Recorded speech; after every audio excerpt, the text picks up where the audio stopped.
तो चलिए स्टार्ट करते हैं। हम देखते हैं कि वॉल्टर जो होता है एक आदमी का वो मर्डर कर रहा है और इसी वक्त स्काइलर एक अपने बॉयफ्रेंड के साथ इंटीमेट हो चुकी है। ये सीन यही खत्म हो जाता है और नेक्स्ट सीन में हमें पुलिस इन्वेस्टिगेशन दिखाई गई है। ये जो इन्वेस्टिगेशन चल रही होती है, यहाँ एक पुलिस ऑफिसर होता है जो क्राइम सीन को इन्वेस्टिगेट करता है। जब वो बाहर आता है तो अपने सुपीरियर्स को वो कहता है कि मुझे लगता है कि ये मर्डर होगा। उसके सुपीरियर उससे कहते हैं कि ये सुसाइड है, ऐसा हमें लग रहा है। सुसाइड की जो सब चीजें होती है वो यहाँ पाई गई है, यानी कि सुसाइड नोट्स वगैरह सब चीजें यहाँ होती है, तो उन्हें लग रहा होता है कि ये सुसाइड होगी। पर वो जो डिटेक्टिव होता है उससे शक होता है कि ये मर्डर है। ये मूवी जो चल रही है ये 2 अलग अलग टाइम पीरियड में चलती है। ये 15 साल पहले और 15 साल बाद, इस तरह से मूवी चलती रहती है। तो 15 साल बाद का यानी कि जो अब प्रेजेंट है वहाँ का ये सीन था। फिर से हमें 15 साल पहले जो सीन है वो हमें नेक्स्ट दिखाया गया है। इसमें भी एक मर्डर हुआ होता है। इस सीन में भी एक मर्डर के लिए कुछ पुलिस ऑफिसर वहां जाते हैं। यहाँ इस सीन को इन्वेस्टिगेट करने वाला जो हमारा मेन कैरेक्टर है, इसका नाम हम हैंक रखेंगे। हैंक जब इस सीन पर पहुंचता है तो उसका फोरेंसिक एक्सपर्ट यहाँ जो सब कुछ हुआ है इसके बारे में सब कुछ बता देता है। यहाँ एक आदमी का मर्डर हो चुका होता है और एक शार्प वेपन से उसे मार दिया होता है। हैंक को फिर पता चलता है कि ये आदमी अंदर मरा हुआ था और कोई भी दरवाजे से बाहर नहीं गया है, यानी कि जो डोर था वो अंदर से बंद था। तो ये बहुत ही सस्पिशियस होता है। फिर हैंक फॉरेंसिक वाले से पूछता है कि जो मर्डर करने वाला आया होगा वो कहाँ से आया होगा। फिर वो फॉरेंसिक वाला उससे कहता है कि ये चिमनी से आया होगा, वहाँ एक चिमनी होती है, उस नैरो पाइप से वो आया होगा, ऐसा उससे बताता है। फिर हैंक उसे पूछता है कि इससे कौन आ सकता है। फिर वो उससे कहता है कुछ बच्चे थे जिन्हें शिप में हैंग आउट करना अच्छा लगता है और ये अबंडन शिप है तो इसलिए वो यहाँ हैंग आउट करने के लिए आए हुए थे, तभी इन्हें बॉडी मिल चुकी थी। इस क्राइम सीन पर फिर हैंक को एक टेप भी मिल जाती है।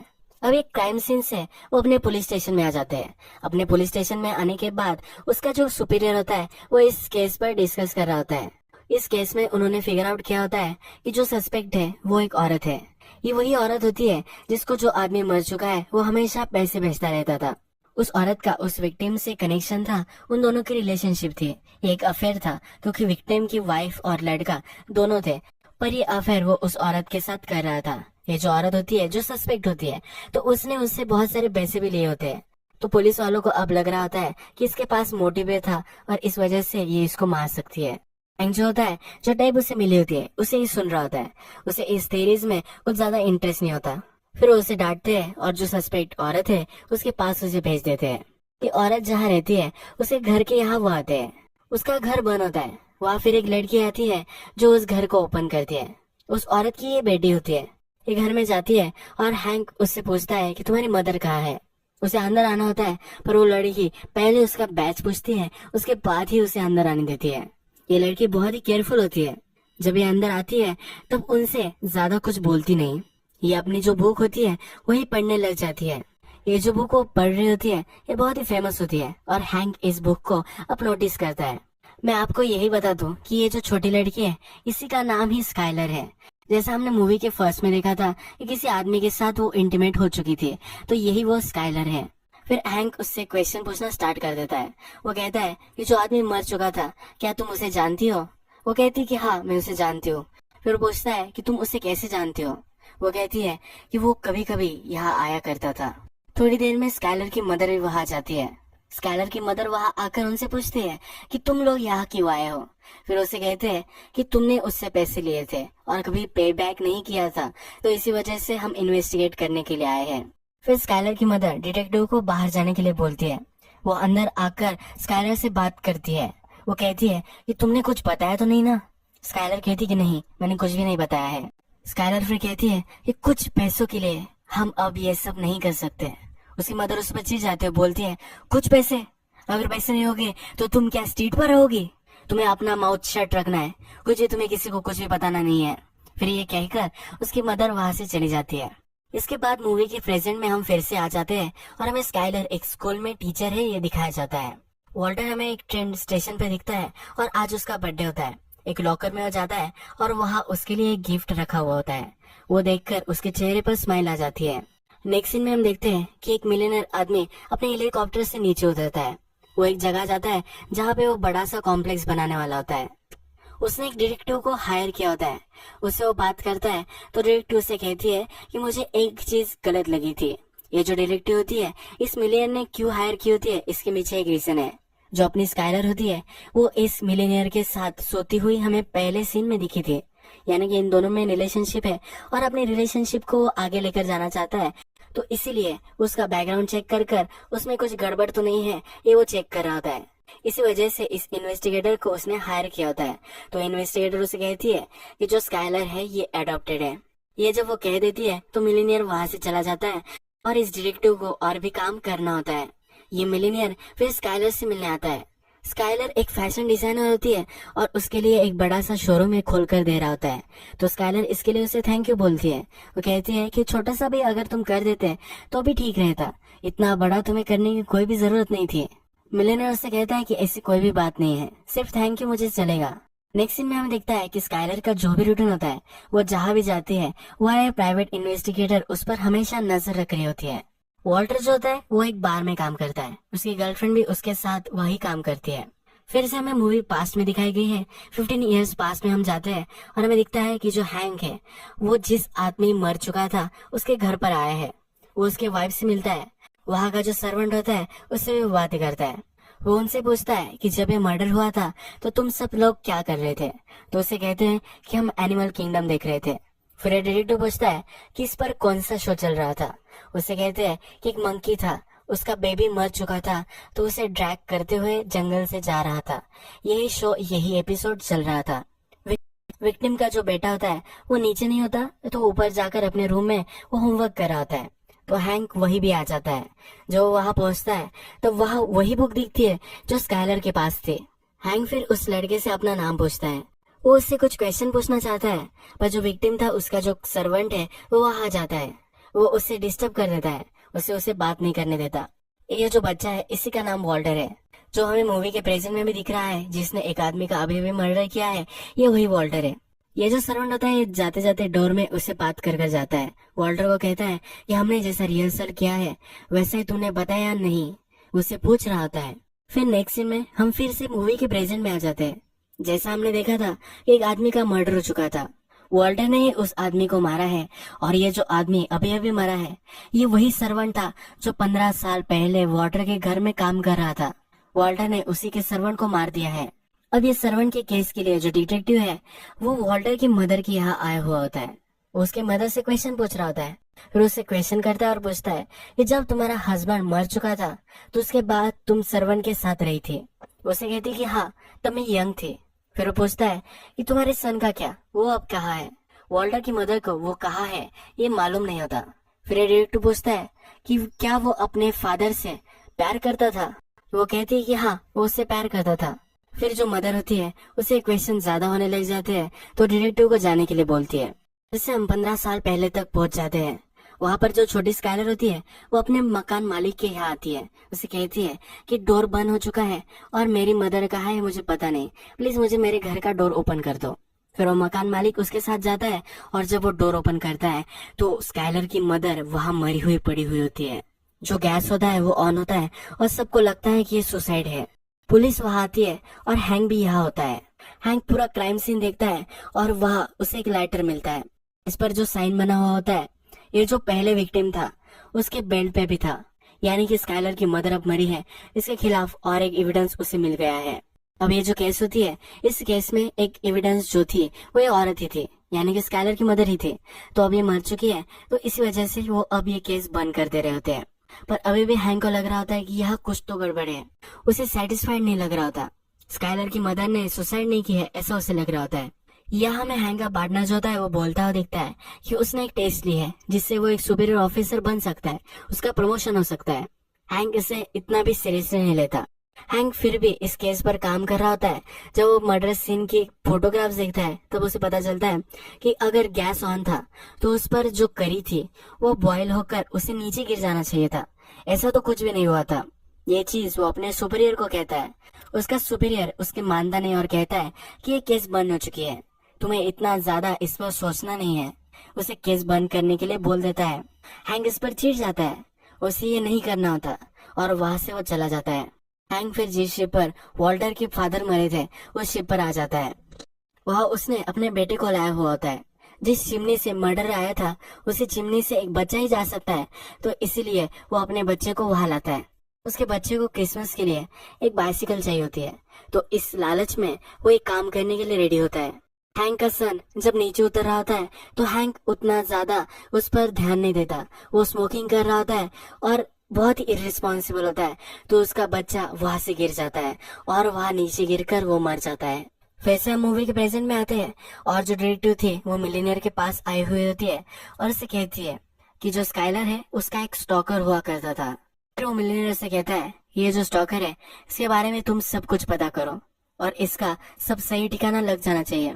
वो मिलीनियर कहता है कि जब भी मैं स्काइलर के पास जाता हूँ तो मुझे कुछ अलग लगता है, मुझे ये फीलिंग अब नहीं चाहिए, तो इसलिए उसे क्लोजर चाहिए होता है। इसी वजह से इस स्टॉकर का पता लगाकर उसे ठिकाने लगाने के लिए इस इन्वेस्टिगेटर को बोल रहा होता है। नेक्स्ट सीन में हम देखता है कि जो सर्वेंट था उसका केस जो इन्वेस्टिगेट कर रहा है वो डिटेक्टिव अब वॉल्टर के पास आया हुआ है। वॉल्टर से पूछता है कि जब वो सर्वेंट मरा था तब तुम कहाँ थे। वॉल्टर कहता है कि तब मैं सोया हुआ था। वॉल्टर की नेक पर एक निशान होता है, वो भी डिटेक्टिव नोटिस करता है। ये जो डिटेक्टिव होता है फिर वो हैंक के पास आता है। अब 15 साल गुजर चुके हैं तो हैंक की भी अब एज हो चुकी है, उसे डायबिटीज है और इससे उसे तकलीफ होती रहती है। वो हैंक के पास जाता है और उसे कहता है कि जब तुमने इस केस पर थे, यानी वॉल्टर के फादर जो मर चुके थे उस केस पर जब तुम थे, तब तुम्हारे बच्चे के मर जाने के बाद 2 साल तक तुमने इस केस को परस्यू किया था। तुम्हारा डिवोर्स भी हो चुका था, फिर भी तुम इसी केस पर लगे पड़े थे। तो उससे वो पूछ रहा होता है कि क्या उसे कुछ ज्यादा मालूम है, पर हैंक उसे कुछ भी इन्फॉर्मेशन नहीं देता और चले जाने के लिए इग्नोर कर देता है। जो मिलीनियर होता है उसकी एक बेटी भी होती है। वो स्काइलर के साथ अब है तो उसकी बेटी को ये अच्छा नहीं लगता। स्काइलर उसकी बेटी को स्कूल से घर लेकर जा रही होती है क्योंकि वो सेम स्कूल में ये पढ़ाती है और मिलीनियर की बेटी भी वही पढ़ती है, तो इसलिए स्काइलर उसे घर छोड़ रही होती है।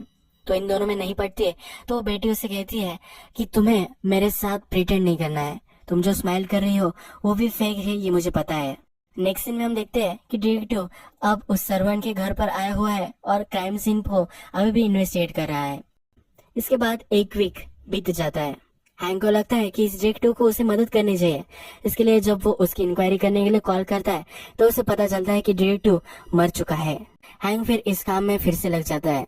हैंक फिर वॉल्टर की मदर को मिलने आता है कि जब तुमने मुझे बताया था कि तुम एनिमल किंगडम देख रही थी तो मुझे शक गया था, तो मैंने एनिमल किंगडम के सब एपिसोड देख लिए और मुझे वो मिल भी गया।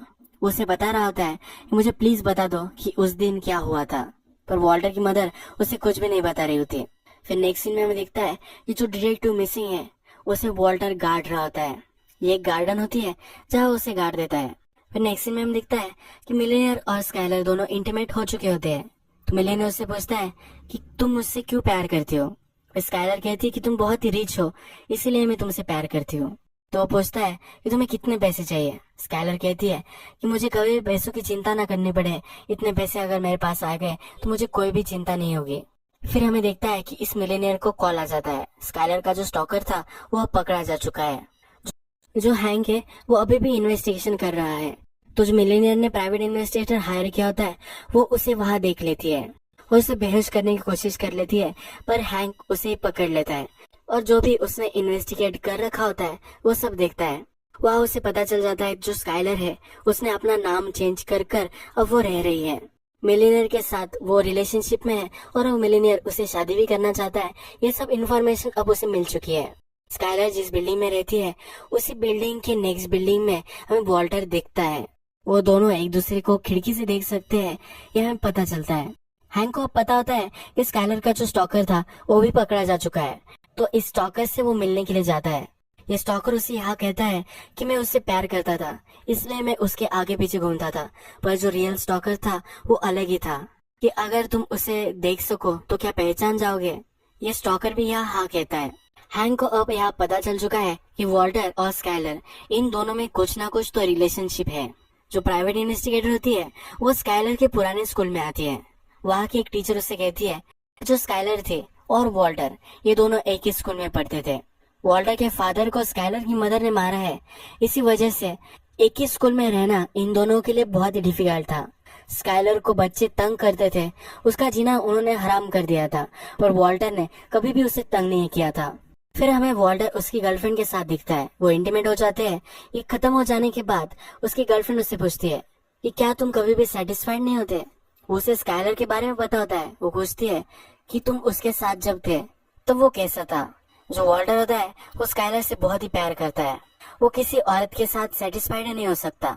फिर नेक्स्ट सीन में हमें दिखता है कि स्काइलर और मिलीनियर दोनों कार में सफर कर रहे होते हैं। जब वे कार में होते हैं तब कार के ब्रेक्स फेल हो जाते हैं। इन दोनों को एक्सीडेंट हो जाता है और स्काइलर फिर इस मिलीनियर को गाड़ी से निकालती है और उसे बचा लेती है। उसके पास एक डिवाइस होता है जिससे ये सब हो चुका होता है। इसका मतलब जो ब्रेक फेल हुए थे ये स्काइलर ने ही प्लान किया था। वे हॉस्पिटल में होते हैं तो मिलीनियर स्काइलर से बहुत ही थैंकफुल होता है और उसे ये जता कर देता है। वहाँ फिर उस मिलीनियर की प्राइवेट इन्वेस्टिगेटर आती है। वो स्काइलर को सब सच सच बताता है कि मैंने तुम पर इन्वेस्टिगेट करने के लिए ये सब किया था। वो स्काइलर को सच सच बताता है। वो कहता है कि मैं तुम्हें इन्वेस्टिगेट कर रहा था। स्काइलर को भी इससे कुछ फर्क नहीं पड़ता। फिर उससे कहती है कि मेरी मदर मर जाने के बाद मैं मेरे एंड की यहाँ रह रही थी। उसकी एंड जो होती है उसके हस्बैंड भी मर चुके होते हैं, तो उसके हस्बैंड का जो नेम होता है ये स्काइलर ले लेती है। स्काइलर की मदर मर चुकी थी और उसके एंड का हस्बैंड मर चुका था, तो एक दूसरे का ये सहारा बन जाते हैं। स्काइलर की मदर और स्काइलर के एंड का हस्बैंड दोनों मर चुके थे, तो एक दूसरे का ये सहारा बन चुके थे। उसकी एंड ने फिर उसको अडॉप्ट कर लिया था। इसी वजह से उसने अपना नाम भी चेंज कर लिया था। इन्वेस्टिगेटर ने स्काइलर के खिलाफ जो भी कुछ सबूत इकट्ठा किए थे, अब वो पूरे इस स्टेटमेंट से, इस स्टोरी से अब वो सब फील हो चुके हैं। यानी कि अब वो स्काइलर पर शक नहीं कर सकता। स्काइलर ने अभी अभी उसकी जान बचाई है, तो इसीलिए वो उससे प्रपोज कर देता है। उसे शादी के लिए वो मना लेता है। मिलीनियर की जो बेटी होती है वो स्काइलर से कहती है कि एज ए मदर मैं तुम्हें कभी भी एक्सेप्ट नहीं कर पाऊंगी। अब ये प्राइवेट इन्वेस्टिगेटर है तो इसे अब मिलीनियर ने जॉब से हटा दिया है, पर फिर भी उसे लग रहा है इसमें कुछ तो गड़बड़ है। फिर वो हैंक से मिलने आई हुई होती है। वो उसे कहती है कि अगर तुम मुझे मदद नहीं करोगे फिर भी मैं पता कर ही लूंगी। हैंक भी उसकी मदद करने के लिए मान जाता है। वो उसे अपने घर पर लेकर आता है। वो अपने इन्वेस्टिगेशन की सब फाइल्स वगैरह उसे दिखाता है। इस फाइल में वॉल्टर के फादर जब मरे थे वहाँ उसे एक कैसेट मिली थी। वो कैसेट फिर उस प्राइवेट इन्वेस्टिगेटर को सुनाता है। वो जो कैसेट होती है इसमें नॉइज होता है, पर इसमें जो बैकग्राउंड होता है उसने क्लियर किया होता है। यहाँ उसे वॉल्टर की आवाज सुनाई देती है, यानी कि इसे पता होता है कि जिस साथ वॉल्टर के फादर मरे थे उसके साथ वॉल्टर था। फिर वो प्राइवेट इन्वेस्टिगेटर को कहता है कि वॉल्टर के फादर को वॉल्टर नहीं मारा था। यही सिंपलेस्ट एक्सप्लेनेशन है और यही सेंस करता है। ये सब वॉल्टर सुन रहा होता है। वो नीचे ही अपने गाड़ी में होता है। उसने एक डिवाइस हैंक के अपार्टमेंट में भी प्लान किया होता है, इससे वो सब सुन सकता है। स्काइलर का जो शॉप होता है उसका अब सब कुछ इंटीरियर डेकोरेशन सब हो चुका होता है। उसकी ग्रैंड ओपनिंग होने वाली होती है। नेक्स्ट सीन में हम देखते हैं कि वॉल्टर हैंक के घर पर आ चुका है। हैंक के घर पर आकर वो देख रहा होता है कि हैंक ने क्या क्या इन्वेस्टिगेट कर रहा है। वह उसे समझ में आ जाता है कि हैंक को पता है कि वही रियल किलर है। जो प्राइवेट इन्वेस्टिगेटर होती है अब उसे पता चल जाता है कि स्काइलर ने वही एक्सीडेंट मिलीनियर का करवाया था, तो ये कॉल कर कर वह हैंक को बताती है। हैंक उसे कहता है कि तुम मेरे अपार्टमेंट में जाओ, वहाँ कीज मैंने रखी है, वो लेकर तुम अपार्टमेंट में रुको। हैंक फिर अपने सुपरियर के पास जाता है। उसे जाकर सब बताता है कि वॉल्टर ही है जिसने उसके फादर का मर्डर किया था। उसका सुपीरियर अभी भी मान नहीं रहा था। हैंक उसे कहता है कि जिस आदमी को यानी कि सर्वेंट को मार दिया गया था उसके हाथ में एक डीएनए मिला था। उस डीएनए को अगर हम वॉल्टर से मैच कर पाए तो वॉल्टर ही रियल किलर था, ये हमें पता चल जाएगा। पर उसका सुपीरियर इसके लिए मान नहीं रहा था। उसका जो सुपीरियर होता है उसका फ्रेंड ही होता है। जैसे हमने प्रीवियस में देखा था कि उसके फ्रेंड कुछ एंट्रेंस एग्जाम दे रहा था। उसका फ्रेंड उसे समझाता है कि अब बहुत साल गुजर चुके हैं, तुम्हें इस केस को ड्रॉप कर देना चाहिए, कि मुझे ये ड्रॉप करना ही पड़ेगा क्योंकि अब हैंक को ज्यादा दिख नहीं रहा होता, वो ब्लाइंड हो रहा होता है। नेक्स्ट सीन में हम देखते हैं जो प्राइवेट इन्वेस्टिगेटर थे वो हैंक के घर पर पहुंच चुके हैं, पर अब वहाँ ऑलरेडी वॉल्टर आ चुका था। वॉल्टर वहाँ पॉइजनस गैस फैला देता है और खुद एक मास्क पहन लेता है। जब वह प्राइवेट इन्वेस्टिगेटर वहाँ पहुंचती है तो वह बेहोश हो जाती है, वही मर जाती है। इस प्राइवेट इन्वेस्टिगेटर का हैंक से ही फोन चल रहा होता है, तो हैंक को पता चल जाता है कि इसे मारने के लिए कोई आया है। हैंक भागकर वहाँ पहुंचता है, पर वहाँ उस घर पर उसे कुछ भी नहीं मिलता। नेक्स्ट सीन में हम फिर से देखते हैं कि वॉल्टर अब इस प्राइवेट इन्वेस्टिगेटर की बॉडी गाड़ रहा है। ये जो जहाँ गाड़ता है वहाँ एक गार्डन होती है। फिर हमें दिखता है कि जिस गार्डन में वो गाड़ रहा है, ये जो हाउस है ये स्काइलर का ही हाउस है। स्काइलर की आंट जा रही थी जहाँ वो बचपन से बड़ी हुई है, उसी घर में वो इन सब बॉडी को काट रहा है। इसके बाद नेक्स्ट सीन में हम देखते हैं कि स्काइलर अपने क्लासरूम में आती है। मिलीनियर की जो बेटी होती है उसने बोर्ड पर लिखा होता है कि स्काइलर की मदर एक मर्डरर थी। इससे वो बहुत ही डिस्टर्ब हो जाती है और उसे वॉल्टर को मैसेज देती है और उसमें लिखा होता है कि उसे उस मिलीनियर को बेटी को मार देना है। फिर वॉल्टर और स्काइलर रास्ते के आर पार एक दूसरे को देखते हैं और फोन पर बात करते हैं। वॉल्टर से कहता है कि हमारा जो भी प्लान है ये वर्थ इट मुझे अब नहीं लग रहा, मैं किसी बच्चे को नहीं मार सकता। स्काइलर से कहती है ये एक लास्ट काम तुम्हें करना पड़ेगा, इसके बाद हम एक हैप्पी एंडिंग हमारी हो जाएगी। इसका प्लान होता है मिलीनियर के पास वो शादी करेगी और उसके पास बहुत ही ज्यादा पैसे आ जाएंगे और फिर वो उससे डिवोर्स ले लेगी। फिर वो वॉल्टर के साथ रहने वाली होती है। वॉल्टर से कह रहा होता है कि हम अब यहाँ से चले जाते हैं, हमें पैसों की कोई भी चिंता नहीं है। स्काइलर से कहती है कि ये जो सब मैंने किया है ये मैंने पैसों के लिए तो किया है, बिना पैसे के मैं कैसे रह सकती हूँ। वॉल्टर को ये नहीं करना होता और वो बहुत ही डिस्टर्ब होता है।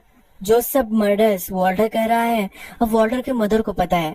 वो हैंक को उसके पास बुलाती है, वो उसे फिर सब कुछ सच बता देती है। वो कहती है कि वॉल्टर के फादर जब जेल से बाहर आ चुके थे तब वो वॉल्टर से मिले थे। वॉल्टर को पता था कि उसके फादर स्काइलर को पसंद करते हैं। वो बोलती है कि वॉल्टर के फादर को छोटी बच्चियां ही अच्छी लगती थी। स्काइलर की मदर वॉल्टर के फादर से पैसे लेती थी और स्काइलर को उनके पास भेज देती थी। फिर वॉल्टर के फादर उसका शारीरिक शोषण करते थे। ये जब बात वॉल्टर को पता चले तो वॉल्टर के फादर को उसने मार दिया। जब वॉल्टर के फादर को उसने मार दिया था तो उसके जो कपड़े थे वो वॉल्टर के सर्वेंट को मिले थे। सर्वेंट ने फिर उसकी मदर को ब्लैकमेल किया था, इसी वजह से उन दोनों में रिलेशनशिप हो चुकी थी। वॉल्टर ने यह देखा था। जब वो बड़ा हो चुका था तब सर्वेंट को उसने मार दिया है। वो फिर हैंक को कहती है कि वॉल्टर को तुम अब पकड़ लो। स्काइलर जब मिलीनियर की लड़की के साथ घर पर आती है तो वॉल्टर आया हुआ होता है। वो वॉल्टर को उस लड़की का रेप करने के लिए बोलती है। ये लड़की बहुत ही डिस्टर्ब हो जाती है। फिर स्काइलर से कहती है ये जो सीक्रेट है ये हम दोनों के बीच में रहेगा। जब रात होती है तो स्काइलर उसके पास जाती है। वो अपने कपड़े उतारती है और उसे जकड़ लेती है। उसे कहती है ये तुम्हें अब याद नहीं आ रहा होगा कि उसने तुम्हारे साथ कैसे रेप किया था, जैसे अब मैंने तुम्हें जकड़ा है ये तुम याद रखो।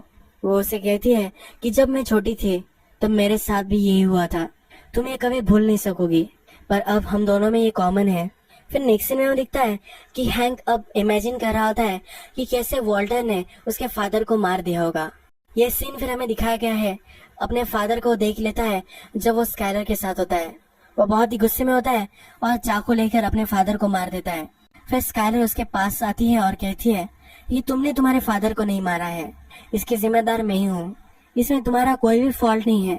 अगर तुमने तुम्हारे फादर को नहीं मारा होता तो कभी ना कभी मैं तुम्हारे फादर को मार ही देती। वॉल्टर स्काइलर से बहुत ही प्यार करता है तो एक दूसरे का रात वो दफना देते हैं। स्काइलर से कहती है कि अब हम दोनों एक दूसरे से नहीं मिलेंगे। कुछ भी सीन हमने किया होगा तो हम अगर 15 साल तक इसका प्रायश्चित करेंगे तो हम ये सीन भुला सकते हैं। इसी वजह से 15 साल तक वो एक दूसरे से नहीं मिलते। फिर नेक्स्ट सीन में हमें दिखता है कि हैंक स्काइलर से मिलने आया हुआ है। हैंक फिर स्काइलर से कहता है कि वॉल्टर से तुम सब चीजें जो करवा रही हो इससे वो बहुत ही ज्यादा दलदल में दसता जा रहा है। वो 20 साल से वही शिप में ट्रैप्ड है, कभी भी उसे सैल्वेशन नहीं मिला है, उसे तुम ही सेव कर सकती हो। ये कहकर वो उसे वहां से चला जाता है। नेक्स्ट सीन में वॉल्टर स्काइलर को कॉल करता हुआ दिखता है।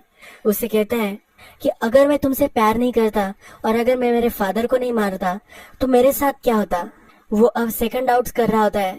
जो भी चीजें उसे करनी पड़ रही है उससे उसूलों के खिलाफ होती है, फिर भी वो स्काइलर से प्यार करता है, इसी वजह से वो ये सब कर रहा है। हमें दिखता है कि अपने पार्टनर को ये सब हैंक बता देता है। उसका पार्टनर भी अब वॉल्टर को जेल होनी चाहिए इसके लिए राजी हो जाता है। वॉल्टर ने जो भी सब डेड बॉडीज गाड़ी हुई होती है स्काइलर की एंड वो अपने गार्डन में मिल जाती है। स्काइलर फिर वॉल्टर से मिलने अपने अपार्टमेंट में आती है। वो उससे कहती है जो भी मेरे साथ हुआ था अगर तुम मेरे साथ नहीं होते तो ये सब मैं नहीं कर पाती, मैं जी नहीं पाती, तुमने मुझे सहारा दिया है, इसलिए उसे वो थैंक यू कह रही होती है। ये कहकर उसका जो शॉप है उसका इनॉग्रेशन अब होने वाला है तो इसलिए वो उसे इनवाइट कर कर वहां से चली जाती है।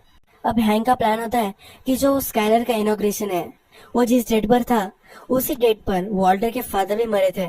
ये उन दोनों के लिए अब स्पेशल डे होने वाला है तो इस डे पर वॉल्टर भी इस इनॉग्रेशन में आएगा। तो वहाँ बहुत सारे पुलिस ऑफिसर और उसने तैनात किए होते हैं। ये सब उस इनॉग्रेशन पर नजर रख रहे होते हैं। तो वहाँ एक सेंटा क्लॉस आता है। हैंक के बॉस की खिड़की पर वो खटखटाता है और इस खिड़की को वो तोड़ देता है। वो भागने लग जाता है। सब पुलिस उस सेंटा क्लॉस के पीछे भागते हैं, पर हैंक फिगर आउट कर लेता है ये एक छलावा है। वो भीड़ को देखने लग जाता है और वहाँ उसे वॉल्टर भी मिल जाता है। वॉल्टर के पीछे भागता है और एक रूम में वो जाते हैं। वॉल्टर उस पर वार कर देता है। वो वॉल्टर को समझाने की कोशिश करता है कि तुम्हें अब साल्वेशन ढूंढ लेना चाहिए। उसे पता होता है कि वो हर्ट हो रहा है, इसलिए उसे कहता है कि स्काइलर भी इसके लिए मान जाएगी, वो भी समझ जाएगी, तुम्हें इतना हर्ट होने की कोई भी जरूरत नहीं है। फिर वॉल्टर उसे कहता है कि स्काइलर की न्यू लाइफ में हम दोनों ही एक ही लिंक है जो ये सब बर्बाद कर सकती है। वॉल्टर हैंक को मार ही देने वाला होता है, तभी हैंक के सब साथी वहां आ जाते हैं। वॉल्टर वहां भागता है, रूफ टॉप पर आता है। रूफ टॉप पर आने पर हैंक उसे कहता है कि इससे सिर्फ मैं ही निपटने वाला हूँ। हैंक वॉल्टर को समझाने की कोशिश करता है, पर वॉल्टर उसे कहता है कि जब सन अपने हाईएस्ट पॉइंट पर होता है, जब वो आकाश में सबसे ऊपर होता है, तब उसके नीचे की जो शैडो होती है वो किसी को भी नहीं दिखती। इसका मतलब है स्काइलर अब अपने करियर के सबसे बड़े मुकाम तक पहुंच चुकी है। वो अब बहुत ही पावरफुल है। मिलीनियर से अब उसकी शादी हो चुकी है, तब वो बहुत ही पावरफुल है। उसके नीचे कुछ भी शैडो होगी, उसने कुछ भी गलत काम किए होंगे, फिर भी वो पावरफुल है। वो ब्राइट चमक रही है, तो उसकी शैडो किसी को भी नहीं दिखेगी। अब हमें पता है कि मर्डर को और स्काइलर को वॉल्टर ही एक लिंक है जो उसे कनेक्ट कर सकती है। तो इसलिए वॉल्टर अपने आप को ही इंजोर कर लेता है और बिल्डिंग से कूद जाता है। वो अपने आप को सेक्रीफाइस कर देता है स्काइलर के ब्राइट फ्यूचर के लिए। स्काइलर का जो इवेंट चल रहा होता है, उसी इवेंट में वो गिर जाता है। मिलीनियर की जो बेटी होती है वो वहाँ वॉल्टर को पहचान लेती है, पर स्काइलर उसे दबा देती है। हैंक को पता चल जाता है कि ये लड़की उसे जानती है। हैंक फिर स्काइलर से कहता है कि अभी तो तुम सच बता दो। स्काइलर कहती कि मैं उसे नहीं जानती। फिर हमें एस्केलेटर से ऊपर जाती हुई दिखती है, यानी कि स्काइलर अपने लाइफ से मूव ऑन कर चुकी है और वो पुरानी चीजों में नहीं उलझना चाहती। अब मूवी का एक फ्लैशबैक का सीन हमें दिखता है, जहाँ पे वॉल्टर और स्काइलर कॉलेज में होते हैं और एक दूसरे से मिलते हैं। वो अभी भी एक दूसरे से नहीं मिल पाते, तो डिस्टेंस पे ही वो रुकते हैं और एक फोटो निकालते हैं। इस फोटो में हमें पता चलता है कि वो एक दूसरे के साथ कभी भी नहीं रह पाए, पर उनका जो प्यार था एक दूसरे से अलग ही रहकर ये अमर हो चुका है। यही मूवी खत्म हो जाती है। तो बहुत ही बेस्ट मूवी थी। अगर आपको ये मूवी अच्छी लगी हो तो प्लीज मेरे वीडियो को लाइक कर दीजिएगा, और भी अगर ऐसी इंटरेस्टिंग मूवी आपको देखनी हो तो प्लीज मेरे इस चैनल को सब्सक्राइब कर दीजिए और बेल नोटिफिकेशन आइकॉन भी दबा दीजिए, यानी कि और भी मूवीज आपको देखने को मिल जाए। हम फिर से मिलेंगे और एक मूवी के साथ। तब तक के लिए थैंक यू, शुक्रिया और गुड बाय।